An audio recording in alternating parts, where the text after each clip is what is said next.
buenas tardes a todos los que se encuentran del otro lado.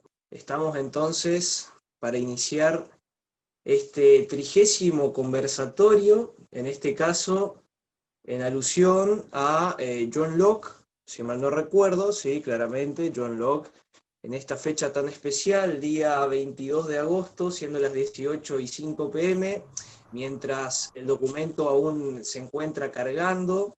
Le doy la bienvenida entonces a Ricardo Caito Leconte, a Alba Orellana, a José Antonio Álvarez, a Enrique Arduino, Sebastián Videla, Silvina Prino, Beatriz Gómez, etcétera, quienes se encuentran del otro lado. Le agradezco también a Marcos Niveiro por confiar en mí para poder realizar esta moderación, y claramente a Alberto y a toda la gente del Club de la Libertad. En este caso tendría que empezar a presentar el ciclo, tendría que pasar a presentar el ciclo, pero como estoy buscando la presentación, que acá la acabo de encontrar, voy a iniciar entonces por presentarme a mí. Yo soy Guido Rodríguez Montiel, soy integrante del Club de la Libertad, encargado de coordinar el ciclo del Conversando del Club, Conversando con el Club, y en este caso, bueno, me encuentro moderando, ayudándole o dándole una mano, mejor dicho, a Marcos Niveiro, ¿sí? Así que, bueno, hoy estaremos acá realizando este homenaje a John Locke, y en este caso tendría que, acá está, abrir la presentación para poder seguir el discurso correctamente. Bueno, el primer conversatorio de Jesús Lenain, un gusto entonces Jesús, la verdad es algo muy lindo poder encontrarnos los sábados en estos conversatorios para poder abrir quizá un poco más el panorama, también conocer un poco más sobre la historia de quienes han llevado adelante las ideas de la libertad, y poder posteriormente traerlo a la mesa de debate. Bueno, con respecto a estas conmemoraciones, el Club de la Libertad viene realizándolo todos los años, siendo el día sábado el día especial para llevar a cabo esta tarea, tomando referentes del pensamiento liberal de todos los tiempos y homenajeando sus ideas, teniendo en cuenta su natalicio o su fecha de defunción. Hay que mencionar además que pueden solicitar un certificado que es gratuito para socios y posee un costo de 200 pesos. Para los demás, los socios pueden pedir el certificado con un formulario y el resto lo pueden solicitar por las redes sociales del Club de la Libertad. También les recuerdo los beneficios que poseen los socios del club, como por ejemplo 20% de descuentos en libros. Y este homenaje que nos convoca en el día de hoy, digamos, más o menos se refiere a traer a la mesa una cuestión muy importante, teniendo en cuenta que a veces pensamos que el mundo evoluciona por la mera acción de determinados individuos que se ven impedidos a llevar adelante una tarea, revoluciones que cambian realidades, discursos aclamados que ensordecen la razón, aplausos que hacen temblar un palco. Es imperativo que mueve masas. Lo cierto es que todo cambio social, como dijo Antonio Gramsci, gran pensador marxista, es precedido por un intenso trabajo intelectual, y en este sentido el personaje al cual vamos a homenajear hoy tiene que ver con una idea que le dio un giro enorme a la humanidad, y este es John Locke, quien cambió paradigmas, tuvo una visión realmente revolucionaria en el sentido académico, la cual luego fue llevada a la práctica, estableció lo que sería una monarquía constitucional y parlamentaria, y cruzando el Atlántico alzó una república, la primera de su tiempo. Sin ir más lejos, el contexto donde esgrimió sus ideas, intensos trabajos de política y derecho, los hizo en una Inglaterra convulsionada. John Locke nació el 29 de agosto del año 1632, fue un filósofo y médico inglés considerado como uno de los más influyentes pensadores del empirismo inglés y conocido como el padre del liberalismo clásico. Si mal no recuerdo, aquí nosotros tendríamos que encargarnos de pasar, puede ser un videíto, tendrían que ayudarme en este caso aquellos que se encuentren del otro lado. Ahí se encuentra Alberto, muy bien. Vamos a compartir este video entonces, con el permiso de los presentes, para introducir un poco más, abriendo un poco la situación, lo que son las ideas de este personaje, de manera sintética, para arrancar con este homenaje. John Locke, el pensador que está considerado como el padre fundador del liberalismo, la explicación de la sociedad, del gobierno, de las leyes, que se va a convertir en la base del pensamiento liberal. Sin embargo, los que ya han visto o escuchado las charlas sobre la Escuela de Salamanca entenderán que hay una historia bastante larga, como en todas las cosas, antes de llegar a John Locke. Sin embargo, en la medida en que en gran parte las raíces españolas del liberalismo se perdieron con la decadencia de España, es John Locke el que aparece fundando, a veces casi de cero, lo que es el pensamiento político liberal, lo que por supuesto no es justo. Y se relaciona mucho con que John Locke está viviendo una época crucial del desarrollo de aquel país que va a transformarse justamente en el siglo XVII en la potencia dominante de la Tierra y que va a dominar el mundo durante bastante tiempo. Estoy hablando de Gran Bretaña, por supuesto. John Locke vive de 1632 a 1704. Es el momento justamente donde se consolida, por una parte, la monarquía constitucional. Es una época de grandes conmociones políticas en Gran Bretaña que van a terminar en 1688 con aquello que los ingleses llaman la Revolución Gloriosa y que es el triunfo definitivo del parlamentarismo. La limitación del poder, la derrota de las tendencias absolutistas, la creación de un orden fundamentalmente de legalidad, de Estado de Derecho y de libertades, que va a ser muy propio de Inglaterra y de Gran Bretaña. Además, él vive justamente el momento en que Gran Bretaña pasa a la hegemonía mundial. La gran lucha con Holanda, las guerras con Holanda, que terminan consolidando finalmente el dominio comercial económico de Gran Bretaña. Por tanto, está expresando la primera madurez del capitalismo moderno. Bueno, entonces ese era el pequeño video introductorio. Y a partir de ahora voy a encargarme entonces de presentar a quienes van a ser los oradores del día de hoy.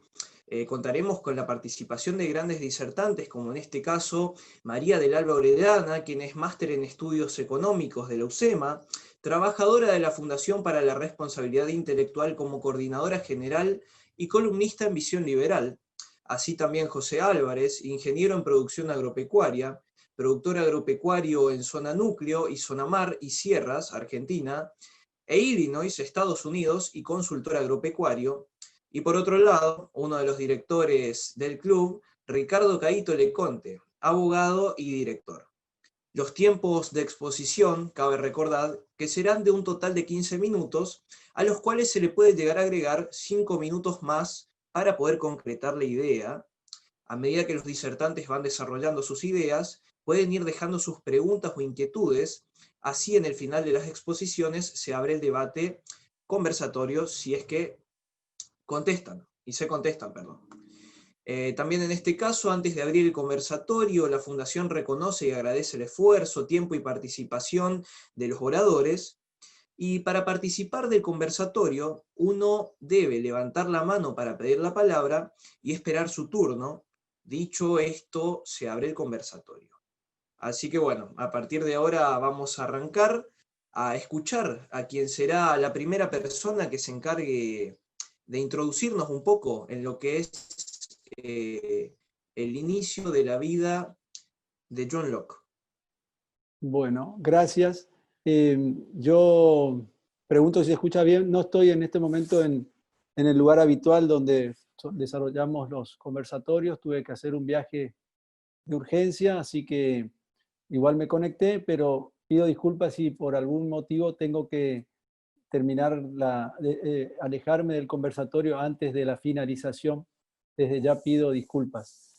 Yo voy a hablar un poco, sí, de la introducción, ya lo dijo Mauricio Rojas y lo habías dicho vos, Guido, sobre las características de Locke y el tiempo en que él vivió. Locke es considerado, ya lo dijeron, el padre del pensamiento liberal, y como eso, y como tal, a mí me gustaría que la gente que se vaya a adentrar en la lectura de los ensayos de Locke pueda sentirse motivado a través de este homenaje para conocer las ideas del que Voltaire dijo que quizás nunca hubo un espíritu más sabio que el de Monsieur Locke. El tiempo que él vivió y por consiguiente el tiempo en que escribió su obra es fundamental. Él vivió de cerca los acontecimientos de la Revolución Gloriosa de 1688 y en palabras de Bertrand Russell fue el apóstol de esa revolución o de la revolución. Nació en 1632, de profesión médico, es de religión protestante, se convertiría en un ilustre pensador y hombre de letras. Él conoció a Lord Ashley, conde de Shaftesbury, convirtiéndose en su hombre de confianza. Quedaría en el centro de los hechos en un periodo decisivo de la historia. Carlos II, que fue alumno de Hobbes, autor del Leviatán, defensor del absolutismo, se enfrentó con el Parlamento y su consejero, Shaftesbury, se enemistó con él y tuvo que refugiarse en Holanda. Locke tuvo que dirigirse también hacia allí y estuvo 5 años en Holanda. En 1685 muere Carlos II y lo sucede su hermano Jacobo II, que era católico. Locke se indigna con este soberano que, apoyado en un supuesto derecho divino y para complacer a Luis XIV, que era su modelo, quería instaurar la religión católica apostólica romana en Inglaterra. Locke desprecia a partir de allá a los Estuardo y conoce a Guillermo d'Orange, holandés, protestante, yerno de Jacobo II. En 1688 Guillermo desembarca en Inglaterra y se convertiría en el nuevo rey al que el Parlamento plantearía condiciones. Cuando Mary, la hija de Jacobo II y esposa de Guillermo d'Orange, viaja hacia Inglaterra en 1669 para ser coronada junto a su marido, en el barco también viaja Locke, que ya llevaba sus manuscritos de sus 2 obras más importantes, Ensayo sobre el entendimiento humano y el segundo Tratado del Gobierno Civil. Él busca los fundamentos de la asociación política del gobierno civil, pero concretamente, ¿qué es lo que quiere Locke? ¿Cuál era su sed, su deseo más profundo? Para Hobbes era la autoridad absoluta, sin fisuras, que elimina el riesgo de la anarquía, aún exponiéndose a sacrificar la libertad. En cambio, la sed de Locke es el antiabsolutismo, el deseo violento de la autoridad contenida, limitada por el consentimiento del pueblo, por el derecho natural, a fin de eliminar el riesgo del despotismo, de la arbitrariedad, aún exponiéndose a abrir una brecha a la anarquía. Él fue el fundador de la corriente política liberal que combatió el absolutismo, siendo el impulsor del empirismo científico. García Venturini decía que su idea era prolongar en la sociedad el estado natural de los seres humanos, que es un estado de completa libertad para ordenar sus actos y para disponer de sus prioridades, de sus propiedades y de sus personas como mejor le parezca, dentro de los límites de la ley natural, sin necesidad de pedir permiso y sin depender de la voluntad de otra persona. Escribe también cartas sobre la tolerancia, pensamientos acerca de la educación, conductas y entendimientos y la razonabilidad del cristianismo. En la razonabilidad del cristianismo dice: la tolerancia debe ser la regla de la vida de los hombres en sociedad. La verdad y el conocimiento deben ser logrados a partir de la experiencia y la razón es la llave que nos permite comprender y explicar lo que las verdades de la fe nos han adelantado. En sus cartas sobre la tolerancia plantea la laicidad del Estado. Dice: todo el poder del gobierno civil afecta exclusivamente a los intereses civiles, se limita a las cosas de este mundo y no tiene nada que ver con el otro. Ha sido este el fundamento ético ineludible de la República Liberal. En dicha obra, Locke dice: los intereses civiles, que son la vida, la libertad, la salud y la indolencia del cuerpo, que sería la felicidad, y la posesión de las cosas externas.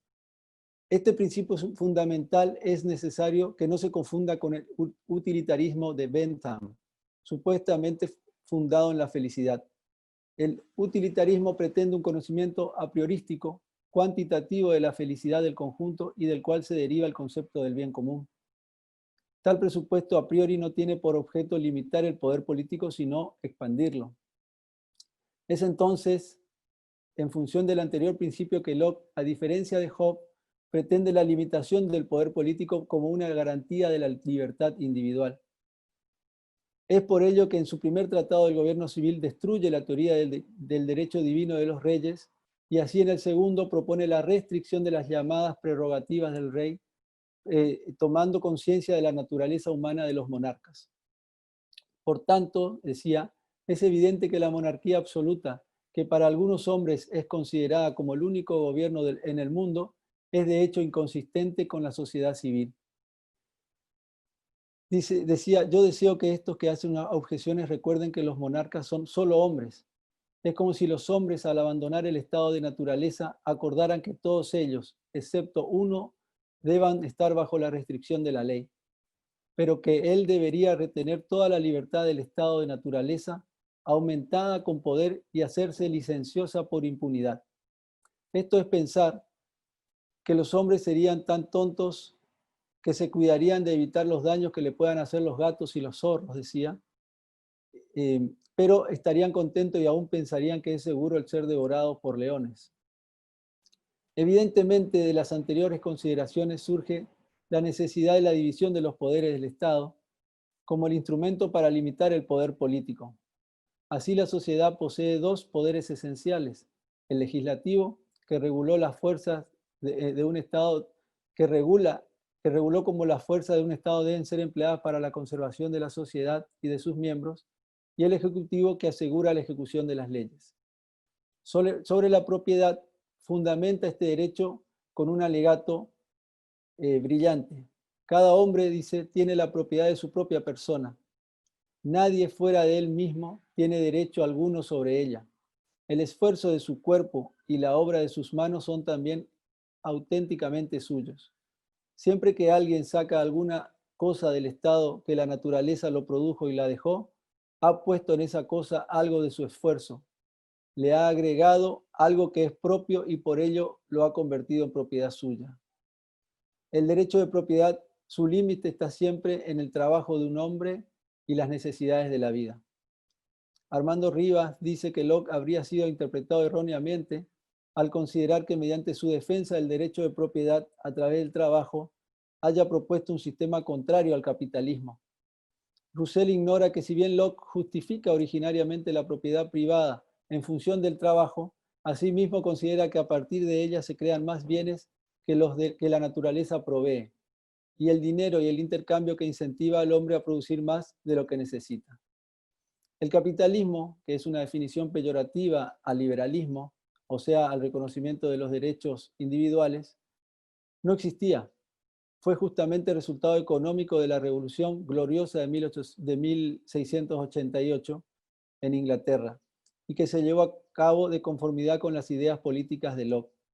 A él debemos en gran medida el mundo que vivimos.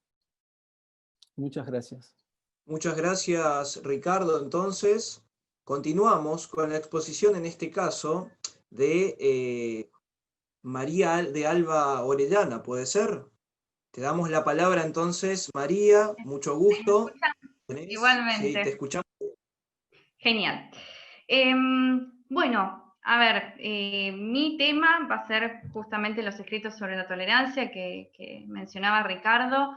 Me parece que es un área que tal vez no está del todo transitada, o sea, tanto la epistemología con el empirismo y la filosofía política de Locke son mucho más estudiados y tal vez los escritos sobre religión, sobre educación, son a veces soslayados. Así que en ese sentido yo lo que quiero hacer en principio es hacer unos saltos de canguro, se podría decir, en materia, o sea, profundizar un poquito el contexto histórico en materia religiosa.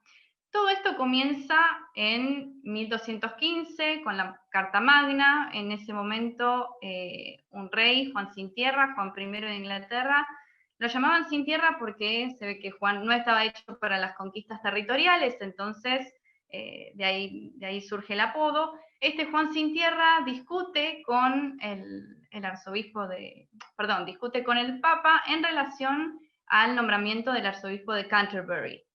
Esto genera ciertos conflictos entre, digamos, la autoridad del rey y el Papa.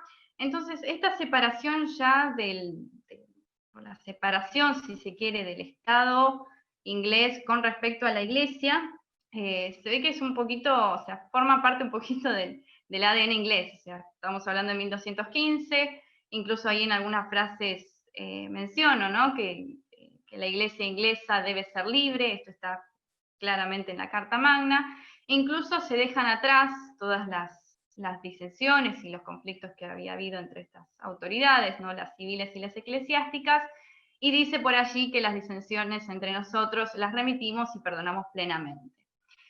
Y ahora el segundo salto de canguro, o sea, vamos de 1200 al 1500, cuando efectivamente la Iglesia anglicana se separa mejor dicho, vamos a reformular la frase.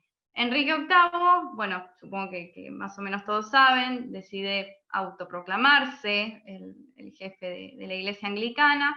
Todo esto surge a raíz de su pedido, de la nulidad del matrimonio con Catalina de Aragón, la excusa que él había tomado, o sea, Catalina de Aragón había estado casada con el hermano de Eduardo VIII, de Enrique IV, perdón, se me están mezclando los nombres de la realeza, en donde Enrique VIII decía, ¿no? que la Biblia en algún punto decía: no tomarás a la mujer de tu hermano.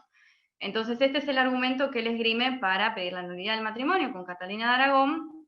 El Papa se lo deniega, entonces Enrique VIII decide separarse definitivamente de la Iglesia Católica y, como dije recién, autoproclamarse jefe de la Iglesia Anglicana. Obviamente, bueno, de ese matrimonio, ¿no? de Enrique VIII con Catalina de Aragón surge Bloody Mary, una de las hijas, que es conocida, o sea, bueno, puse el trago por allí, Bloody Mary, María la Sanguinaria, porque católica, se dedicó a mandar protestantes y todos los disidentes a la hoguera, había persecuciones. Entonces, la realidad es que Inglaterra no tiene los mejores recuerdos del catolicismo.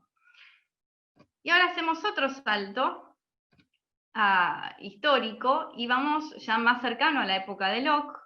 El primero que vemos allí es Carlos I, conocido por el Parlamento Corto, que le llaman, justamente porque lo abría más o menos cuando quería, o sea, según sus necesidades, y de allí surge el movimiento de los Levelers, que justamente, digamos, cuestionaban la autoridad del rey, y de allí va a surgir el partido Whig. Y el partido Whig, como también mencionó Ricardo recién, tenía como una de las figuras más importantes a Lord Ashley. Entonces, de allí la importancia del movimiento Whig contra el monarca, con respecto a la importancia del Parlamento, ¿no? Todo esto en época de Carlos I. Carlos I termina decapitado, aparece la República de Cromwell, y la República de Cromwell fue un periodo histórico en el que digamos, una época de puritanismo, fanatismo religioso.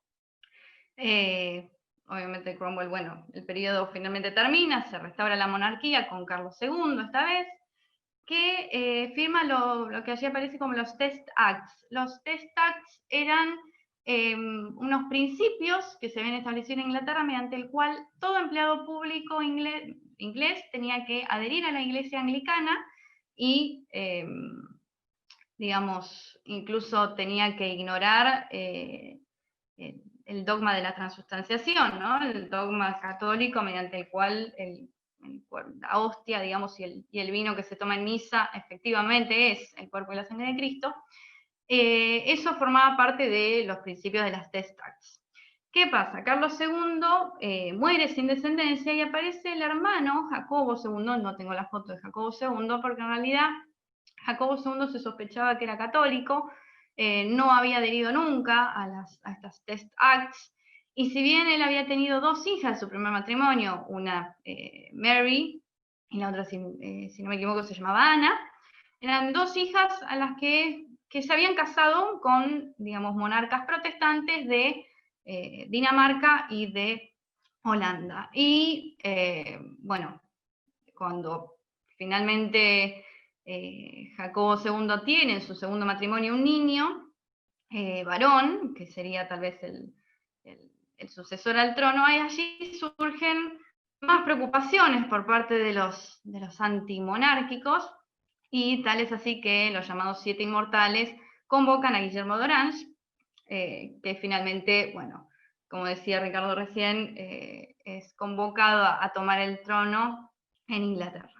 Entonces, una vez hecho esto, bueno, simplemente puse el logo de Netflix ahí, como para decir que en realidad la historia inglesa tiene algunos componentes novelescos, ¿no? Pensar que la hija del rey casada con Guillermo de Orange es quien derroca al padre es un tanto, por lo menos peculiar. Y ahora bien, yendo específicamente a los escritos, o sea, en general son editados juntos, no ensayo y cartas sobre la tolerancia.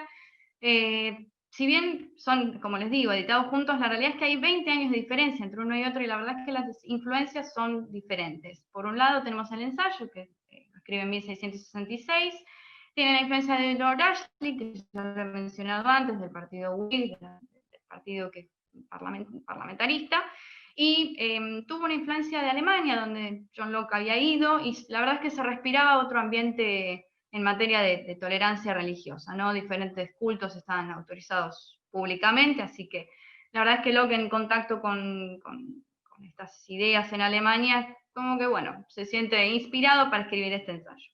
Y por otro lado tenemos la carta sobre la tolerancia, que la escribe, como les digo, casi 20 años después, en 1685, y allí tiene la influencia de Holanda, de nuevo, ahí conoce a Philip van Limburg, si lo estoy pronunciando bien, que es quien le edita, en principio en latín, esta carta, y se ve influido también por el edicto de Fontainebleau, perdón, donde se revoca el edicto de Nantes. El edicto de Nantes era lo que había en su momento, digamos, finalizado con todas las guerras de religión en Francia, pero Luis XIV decide hacer otro edicto, este de Fontainebleau, y de nuevo comienza la persecución religiosa, el protestantismo se prohíbe, entonces de nuevo Locke se ve inspirado por ese lado.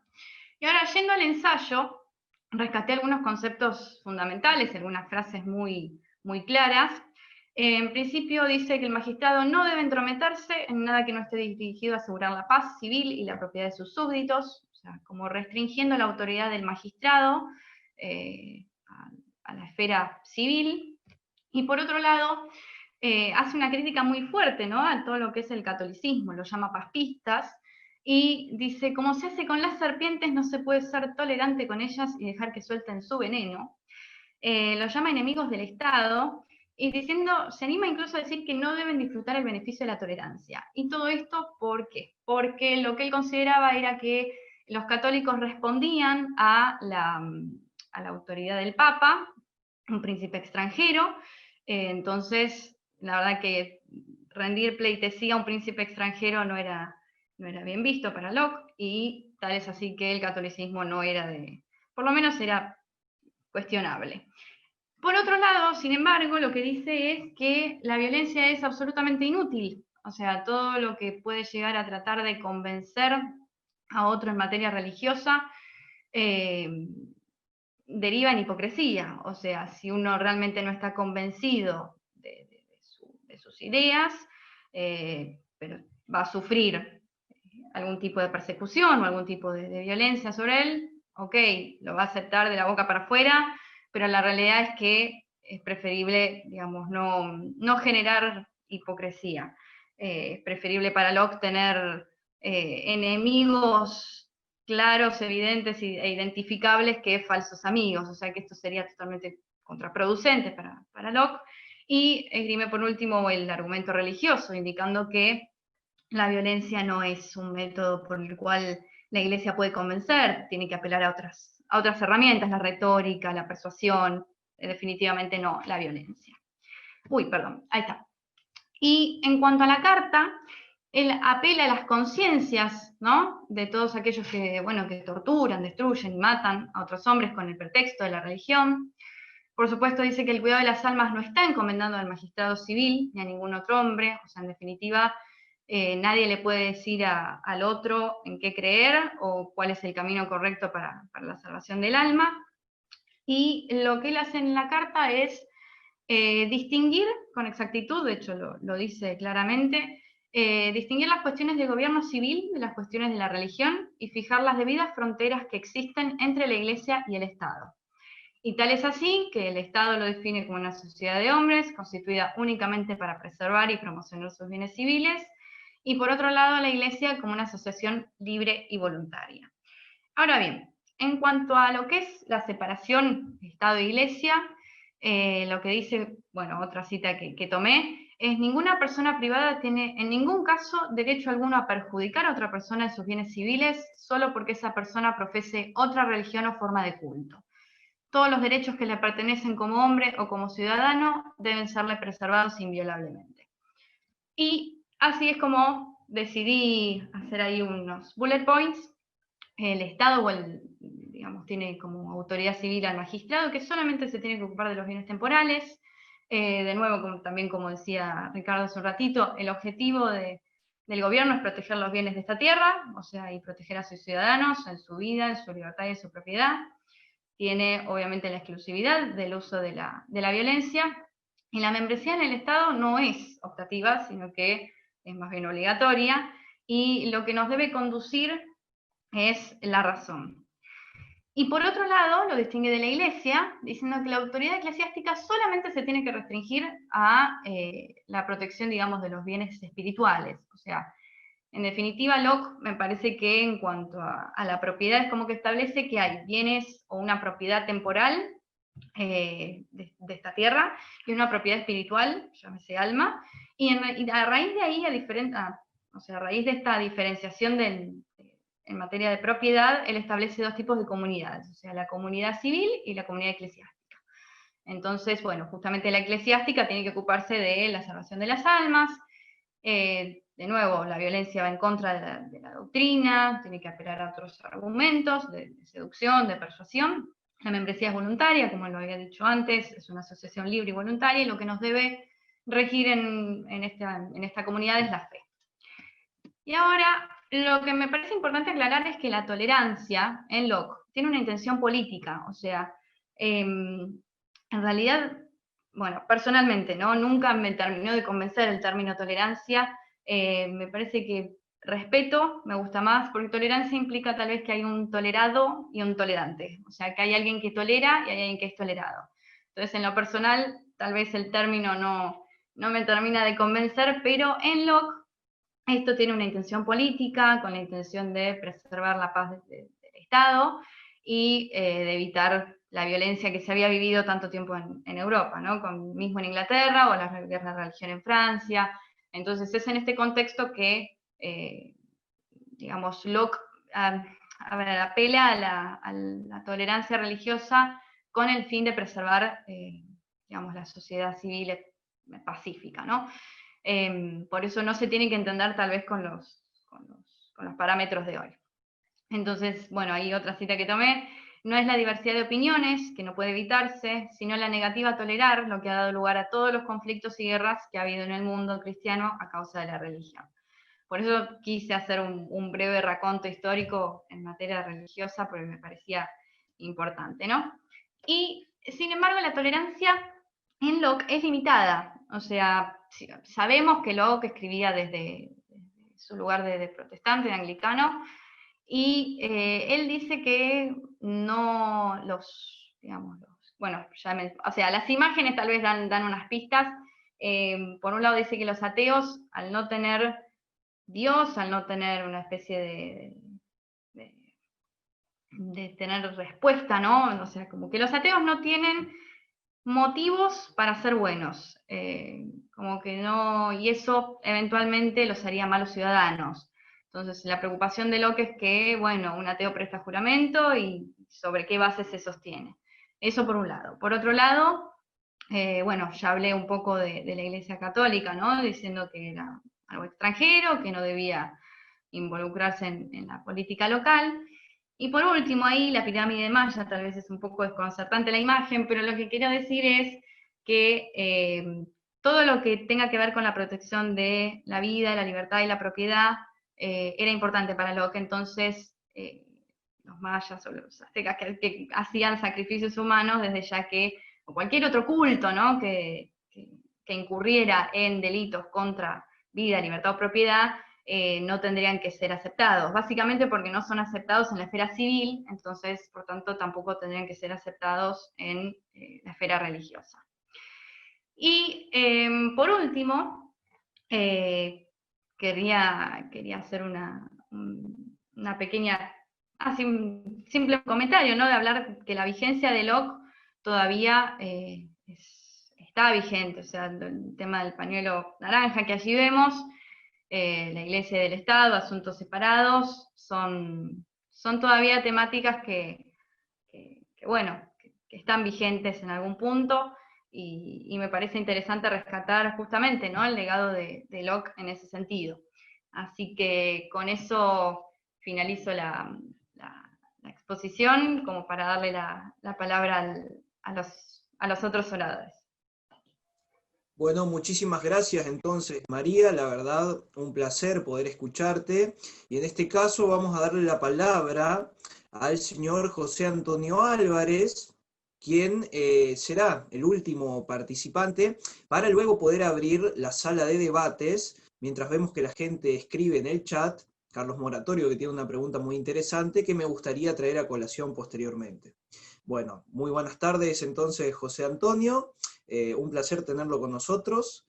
Le otorgo la palabra. Bueno, buenas tardes. Muchas gracias a todos por la invitación. Bueno, yo quería hablar sobre el ensayo de la ley natural de Locke. Y bueno, lo que expresa en él, ¿no? Es de los primeros escritos que se conocieron de él. Y bueno, en el mismo él declara los derechos fundamentales que tienen los seres humanos, ¿no es cierto? Estos son la vida, la libertad y el derecho a la propiedad privada, ¿no es cierto? También argumenta que es derecho de las personas la defensa justamente de estos derechos recién enunciados, ¿no? Pero insta mediante un contrato social, poner el monopolio de la fuerza que resguarde esos derechos en manos del Estado, ¿no? Bueno, yo lo que quería hacer era tratar de traer eso al día de hoy, ¿no es cierto? A cómo vemos el Estado nosotros hoy y qué entendemos nosotros por ley natural hoy, ¿no es cierto? Yo creo fundamentalmente que lo que ha demostrado la humanidad, sobre todo en el último siglo, es que la ley natural es el progreso, ¿no es cierto? El hombre está acá justamente para progresar, para tener una mayor participación, digamos, en importancia de la especie en el mundo sobre otras, y bueno, ha tardado muchos siglos en lograrlo, pero finalmente lo ha hecho, ¿no? Y justamente lo que ha hecho que sea posible el progreso, que además el progreso es algo mensurable, ¿no es cierto? Hoy vemos que lo que dominó la naturaleza del hombre durante siglos fue la pobreza y digamos, la escasez de recursos, y yo creo que el progreso ha hecho justamente que podamos revertir eso finalmente, ¿no? La especie humana, ¿no? Justamente retrotrayéndonos a esos derechos, que son los que permitieron llegar al estado que tenemos hoy. Lo que creo yo que cabe justamente discutir hoy es qué tanto vemos nosotros respetados nuestros derechos a la vida, a la libertad y a la propiedad privada en estos días, ¿no es cierto?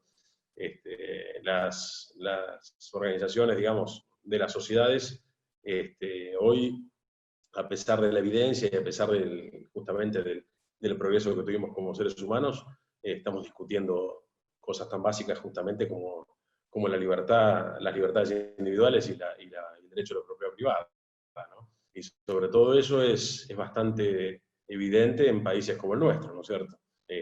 Cuanto menor nivel de educación tiene la sociedad, mayor lugar hay para que quienes ostentan el poder tengan derecho a discutir estos derechos, ¿no es cierto? Se ha generalizado, digamos, el ceder derechos de las sociedades. Hoy mismo lo podemos ver con lo que estamos viviendo, ¿no? Pero derechos de libertades individuales a manos de quienes ostentan el poder, y justamente lo que hace que unos países progresen menos que otros es justamente eso, ¿no? Si bien hay que hacer una distinción acerca de la anarquía, ¿no? Yo lo he mencionado alguna otra vez, las sociedades modernas, y bueno, las sociedades en general, pero sobre todo las modernas, son bastante heterogéneas, ¿no es cierto? Y son heterogéneas en términos de capacidad intelectual, de propensión al trabajo y de apego a la moral.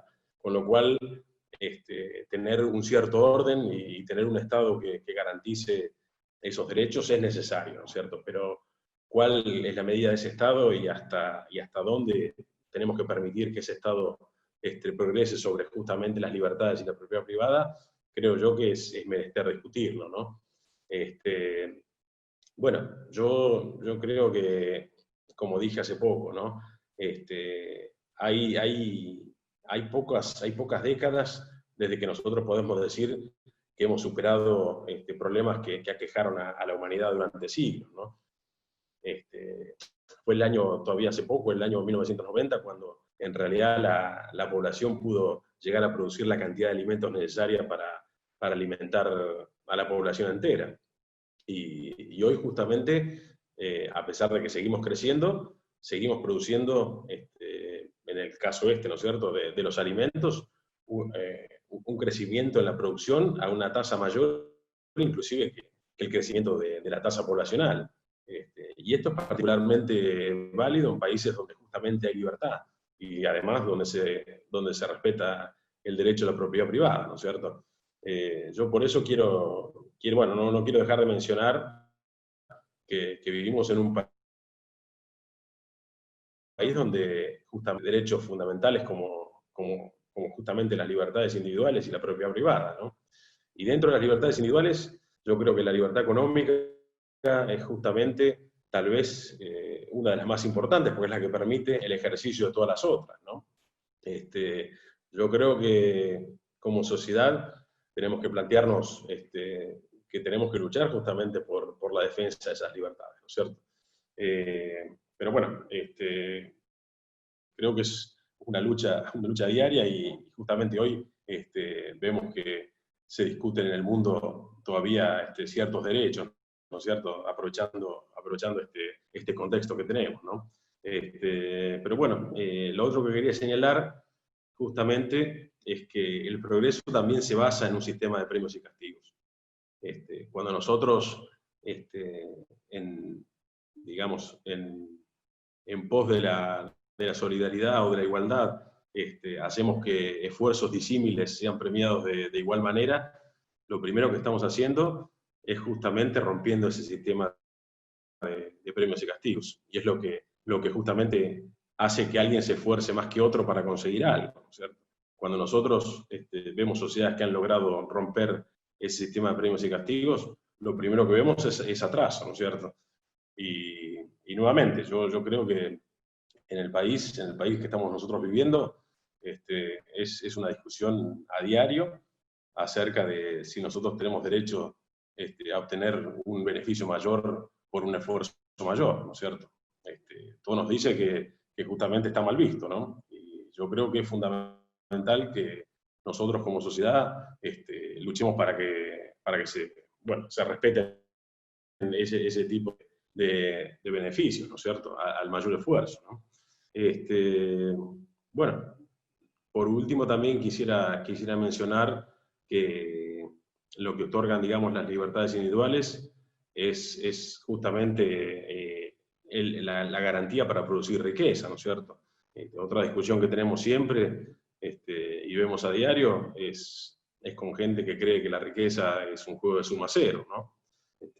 La riqueza se crea, y justamente el propósito de ella es que cada vez haya gente fuera de la pobreza. Y bueno, no hay otra forma de salir de la pobreza que justamente mediante el esfuerzo, el trabajo y la producción, ¿no? Y nuevamente, yo veo que es algo que en estos días nosotros tenemos amenazado y además lo aceptamos con cada vez mayor naturalidad, ¿no? Pasan las décadas y cada vez vemos como normal que no se castiga al delincuente, que se jubile a alguien que nunca aportó, que se apruebe a estudiantes, digamos, que tienen menores performances que otros, solamente por el hecho de mantener una estadística. Y bueno, creo que justamente eso es una de las cosas que primero tendríamos que tratar de conservar, ¿no es cierto? Después, con respecto a también del Estado y la Iglesia, ¿no es cierto? Yo creo que en eso, bueno, podemos o no coincidir con Locke, ¿no? Pero justamente yo creo que quien es agnóstico en realidad tiene un mérito mayor, ¿no? Porque el religioso no tiene el monopolio de la bondad. Así como también la izquierda se arroga el monopolio de la bondad, el religioso tampoco lo tiene, ¿no es cierto? Yo creo que tiene mayor mérito respetar la moral y la ética siendo agnóstico que no teniéndole miedo a alguien, ¿no? Y bueno, yo creo que bueno, justamente todas estas cosas, bueno, después las podremos ver con la gente que está en el conversatorio, ¿no? Y ampliarlas. Pero bueno, creo que son temas ahora a ampliar mediante preguntas, ¿no?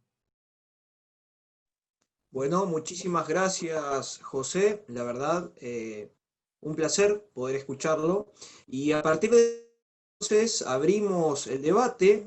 Si es que hay preguntas del otro lado, si es que alguien levanta la mano específicamente para poder otorgarle la palabra, darle voz, el micrófono. No sé si Carlos Moratorio, Enrique Arduino o la gente que se encontraba en el chat participando quisiera decir algo específicamente. Bueno, Carlos habla acerca de que Locke es el verdadero Unidos, porque quizás es el lugar donde trascendió con mayor vehemencia y quiere obtener la consideración, pensamiento, digo, cuáles son las consideraciones o opiniones de los disertantes. En este caso me gustaría darle la palabra a Alba o a José Antonio, ya que Caíto no está, Caíto tuvo que salir, así que ¿quién quisiera responder en este caso a esa pregunta que hizo el doctor Carlos Moratorio? Bueno, sí, efectivamente, o sea, la Constitución de Estados Unidos, incluso la Declaración de la Independencia también, lo que sí en esos documentos lo que se habla es de vida, libertad y búsqueda de la felicidad, no tanto propiedad, pero sí búsqueda de la felicidad, pero evidentemente la influencia de lo que está. E incluso también se habla de los derechos naturales, ¿no? Que somos todos hijos de un creador y tenemos los mismos derechos, que son inalienables. Entonces sí, efectivamente la influencia está súper presente y también lo está en la nuestra. O sea, en nuestra Constitución también tenemos la libertad de culto, entonces sí, efectivamente la influencia de Locke ha trascendido tiempos y fronteras. Sí, ¿qué tal? Buenas tardes. Bueno, esas para mí por lo menos tienen muchísimo que ver, me trajo a colación la pregunta de Carlos Moratorio sobre la influencia de Locke sobre la independencia de Estados Unidos, y me voy a remontar mucho más para atrás, antes del año 1717, cuando justamente Locke escribe un gran ensayo que es conocido como el ensayo sobre el entendimiento humano, en donde plasma, digamos, todas sus teorías empíricas, porque nosotros sabemos que Locke tiene una base empírica, refutando después totalmente a todo lo que es la teoría racionalista de Descartes. ¿Y en qué punto se asocia la libertad acá con las teorías de Locke? Nosotros tenemos que saber, pues, no sé si todos lo sabían, ¿verdad?, que John Locke fue uno de los hermanos masones que tuvo muchísima trascendencia antes incluso de la formación de las 4 logias de Londres, antes de 1717. Y plasmado este ensayo sobre digamos, sobre el entendimiento humano, sobre el empirismo, se abre un portal que fue inmenso justamente para lo que fueron los albores de la Ilustración y para los nuevos hermanos constructores, cuando eso se los llamaba ahora.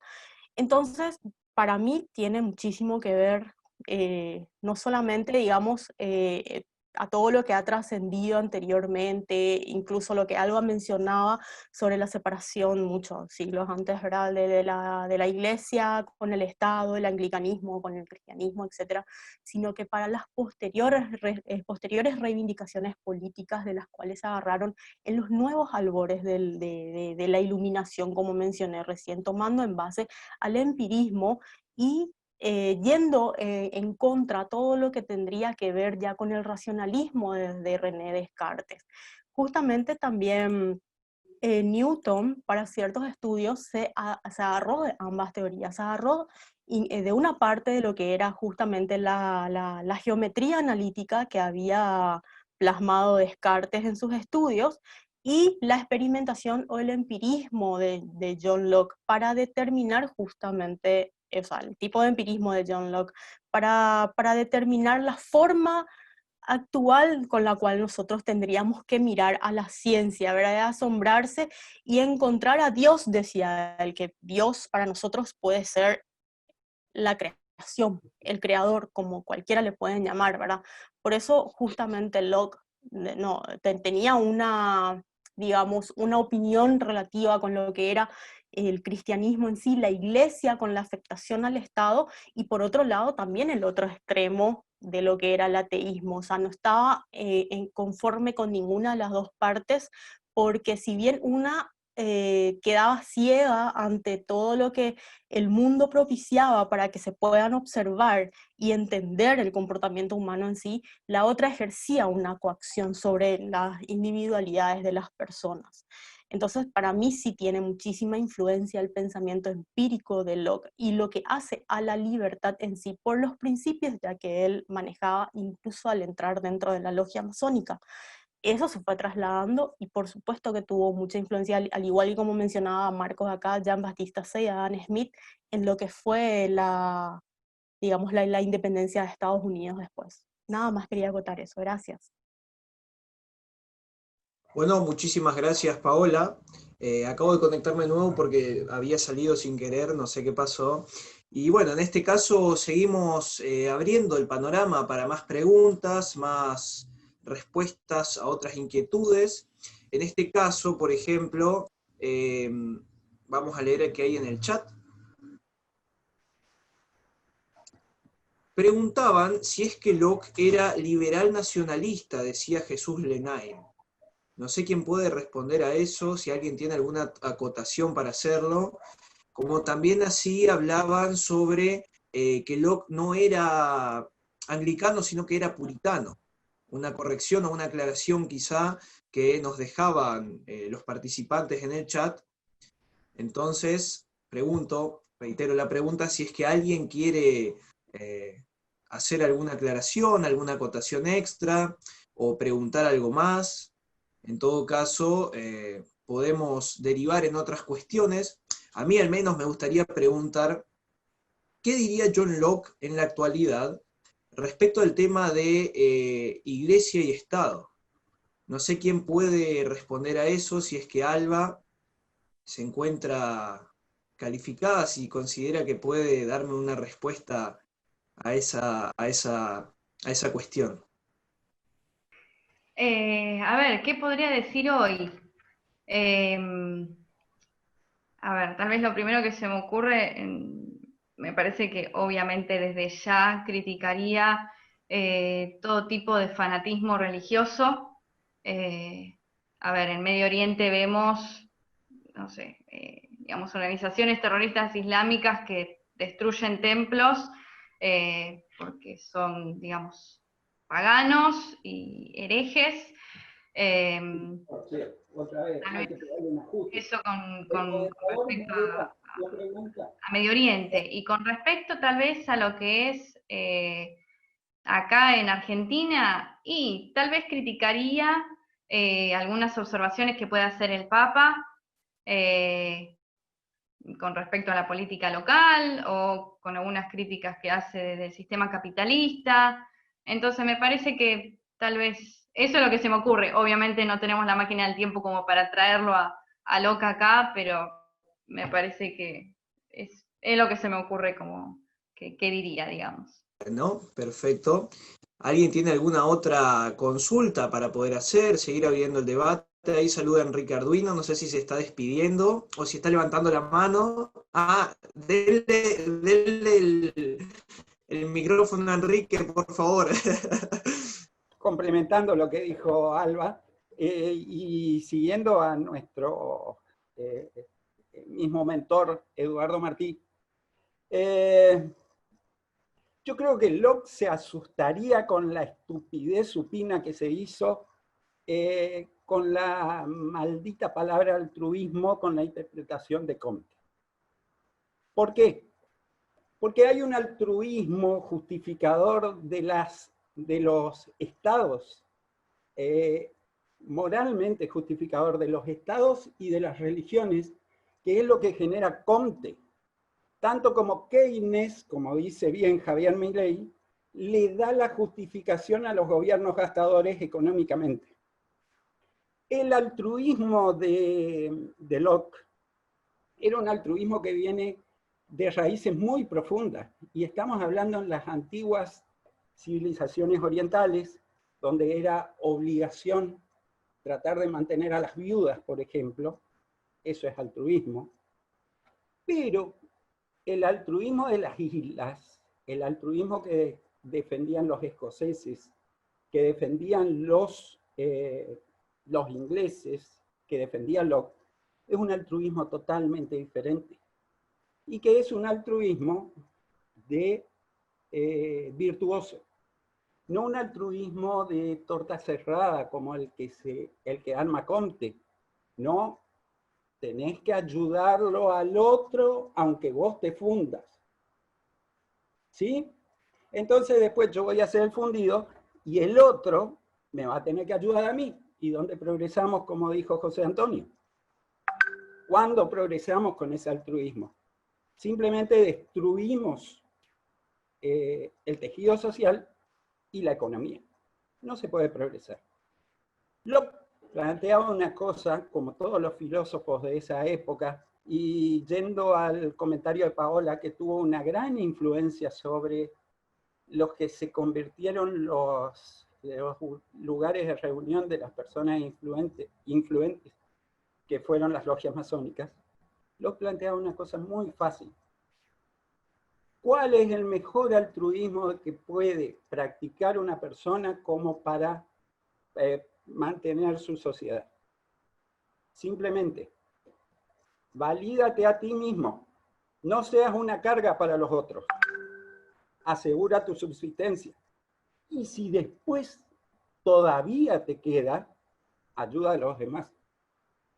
¿Qué es lo lógico de una sociedad? No puede ser hoy, por ejemplo, Locke se espantaría de escucharlo a Pancho I, diciendo de que todos nosotros, los que trabajamos, los que pagamos impuestos, 6,5 millones de argentinos estábamos hace 2 años, y hoy vamos a estar menos de 5 pagando impuestos, tenemos que mantener a 45 millones. Eso yo creo que ni en la época de los romanos hubo tanta esclavitud. Entonces, por ejemplo, Locke se asustaría de eso. Yo creo que viene hoy acá y dice, echen a todas las religiones que piden eso y pónganse a trabajar, vagos. Porque ustedes no se validaron y están viviendo como parásitos de otros. Así nunca van a progresar. Y Argentina, lamentablemente, es el mejor ejemplo de la historia de lo que estoy diciendo. Tenemos por lo menos para 6, 7 años para volver al valor de producción que teníamos antes de la pandemia. Y no es el virus. El problema son los virus que tenemos acá, que son los políticos populistas. Justamente eso diría Locke, por ejemplo. Y si me permitís, le quiero hacer una pregunta a José Antonio. Cortita, para dejarla que me responda. Cortita. José Antonio, veo que tu estamos muy cerca en posiciones, pero vos sos minarquista y yo soy acrático. Justamente la acracia es lo que practica, lo que decía Borges, es que el individuo está por arriba de toda institución o de todo gobierno. El individuo define por sí mismo. En la minarquía, sea república o sea cualquier otro esquema político, vos tenés que la menor parte de esa sociedad política es el individuo. La república defiende hasta la menor parte de esa sociedad.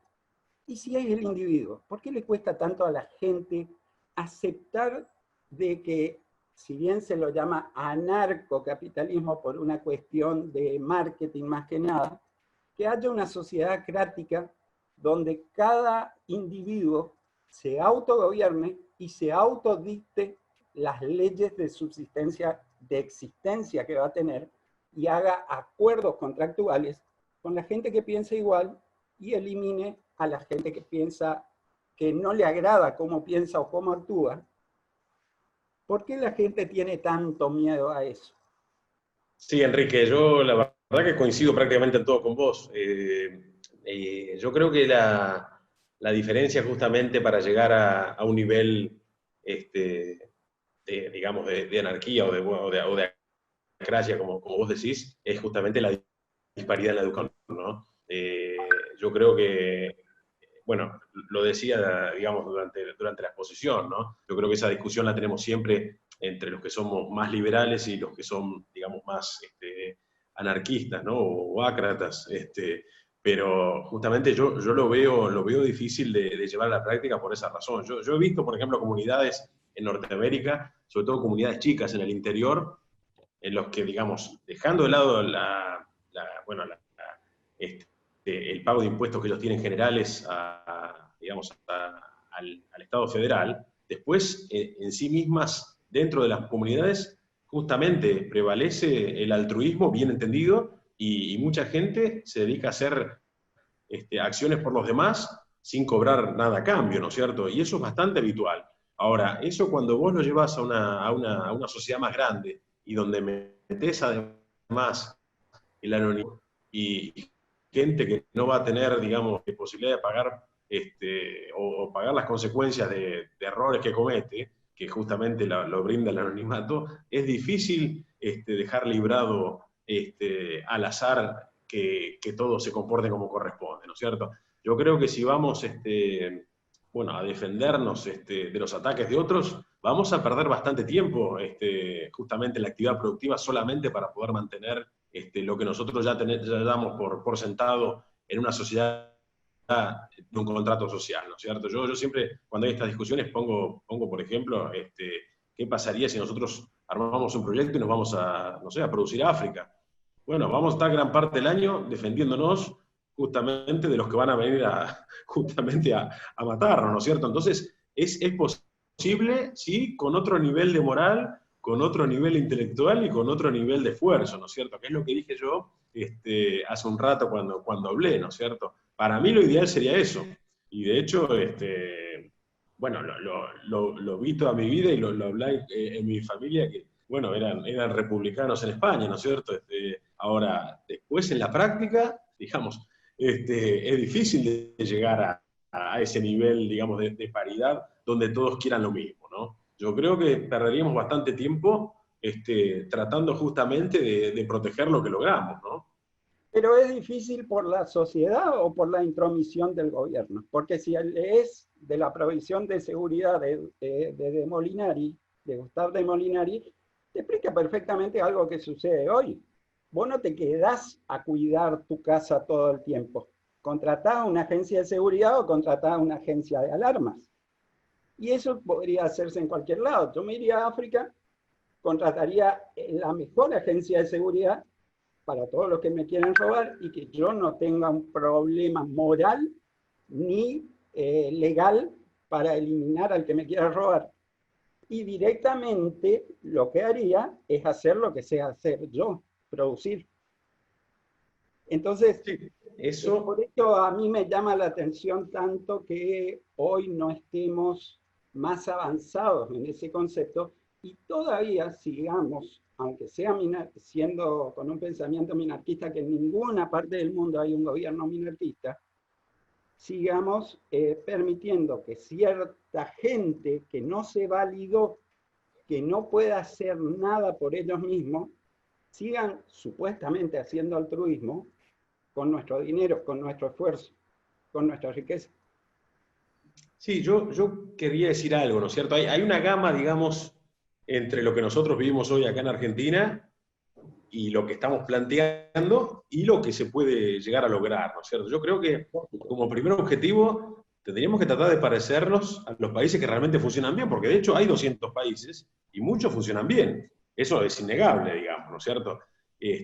Yo creo que nosotros, por lo menos en primera instancia, tendríamos que tratar de parecernos a ese tipo de países, ¿no? Yo siempre menciono Australia, Canadá, Nueva Zelanda o el interior de Estados Unidos como países a los cuales nosotros perfectamente podríamos llegar a hacer porque no tenemos, digamos, la gente probablemente, pero tenemos después todo lo demás como para hacer, ¿no es cierto? Yo creo que entre lo que nosotros tenemos y eso hay bastante camino como para recorrer y después habrá tiempo de soñar, digamos, en algo superior, ¿no? Pero lo que veo yo es que, digamos, con respecto a lo que es el caso, digamos, que vos mencionabas de la seguridad, eso también, digamos, es dar digamos, el poder de la seguridad a un mercenario, eso dura hasta que viene alguien y paga más, digamos, ¿no? No digo que el gobierno sea mejor que eso, también ha demostrado ser, digamos, tener el mismo tipo de moral que un mercenario, ¿no? Pero yo creo que tenemos bastante para mejorar sin llegar a algo que, digamos, a priori pareciera utópico, ¿no es cierto? Ojalá nos pareciéramos, digamos, a la mitad de los países de los cuales yo hice recién referencia, ¿no es cierto? Yo creo que nuestro objetivo, por lo menos nuestro norte, tendría que ser tratar de ser lo más parecido a esas sociedades. Estamos lejos, ¿no? Estamos mucho más lejos, digamos, de lo que estamos discutiendo nosotros, pero por lo menos tratar de fijarnos un objetivo similar al que experimentan estos países, ¿no? Bueno, muchas gracias entonces, José. Quiero otorgarle la palabra al señor Víctor Pastore, que había levantado la mano hace un rato. Si es que podemos darle entonces la palabra, sería un gusto enorme poder escuchar qué es lo que tiene para decir. Vamos a ver si es que podemos encontrarlo para Ahí otorgarle la estoy. palabra. Buenas tardes a todos. Les quiero decir que para mí es un atrevimiento dar mi opinión con todos ustedes, pero no quiero dejar pasar esta oportunidad, la invitación de Alberto Medina en este Zoom, porque ya tengo 68 años, soy de profesión ingeniero, fui militante político, funcionario, soy del Chaco, y les aseguro que el tiempo que me queda trataré de colaborar para difundir el pensamiento libertario que es de fundamental importancia. Le dije un atrevimiento porque veo que ustedes están discutiendo filosóficamente varios aspectos y como mi profesión es ingeniero, soy un pragmático. De Luke, lo que rescato, no lo leí mucho, pero lo que leí me quedó y propiedad privada. Yo veo, por ejemplo, que estamos discutiendo el problema económico y todos estamos conscientes de que el mayor problema que tenemos es el déficit fiscal, que la clase política del año 83, los ciudadanos no nos dimos cuenta de lo que venían haciendo entre ellos. Yo soy radical, pero no deslindo mi responsabilidad. De todos los políticos han hecho un contubernio de la cosa pública y nos han destrozado. ¿Saben por qué hoy estamos en la calle? Porque estamos hartos, como dijo José, de que 7 millones de personas mantengan 19 millones, más allá de que si es necesario. Pero seamos conscientes que este tema conviene a los políticos, a los radicales, a los peronistas, a los de izquierda, de tener una clase pobre. Porque cuando más pobres tengamos, más fácil va a ser posible no tengamos educación de dominarnos. Gracias a Dios, como dijo también José, que tenemos una clase muy media, muy especial, como yo, que somos los baby boomers. Venimos de una familia de inmigrantes o de nietos de inmigrantes que conocemos los valores del esfuerzo, del trabajo, de la propiedad privada, como pregonaba Luke. Entonces, en concreto, creo que, fíjense ustedes, tenemos periodistas en la opinión pública que viven todos los días haciendo análisis económicos, y todos sabemos que acá la cosa pública se soluciona si hay una conciencia general entre los políticos presionados por la sociedad, como vuelvo a decir lo que dijo José, 7 millones de personas mantienen a todos los demás, tomen conciencia y prevalezca entre la juventud el movimiento libertario de Luke, el movimiento libertario que quiere pregonar Alberto con sus fundaciones, más todas las fundaciones libertarias que están en la lucha, de pregonar en la juventud que la única manera de salir adelante es con libertad, el respeto a la vida y a la propiedad privada. Que la única manera de salir adelante, vuelvo a repetir, como dice José, el tema de Canadá, como decimos los ingenieros, la correlación de Kutain, es un método que nosotros se busca para hacer un proyecto, todas las semejanzas que podemos tener de los otros países, para tratar de traer todas esas condiciones buenas que tenemos, armarla en nuestro país y llevarlo adelante. No, y saben que todos estamos metidos en esta melange sin darnos cuenta, en análisis políticos, filosóficos, económicos, y todos sabemos la realidad. Y parecería que nos perdemos, lamentablemente, en todos esos análisis, y en el fondo todos sabemos la realidad. Y para concretar y terminar, les quiero decir, pues gracias a Dios tenemos los pensamientos en el subconsciente social de esta toda clase media que hizo grande al país, de los conceptos de Luke. Y yo tengo la esperanza de que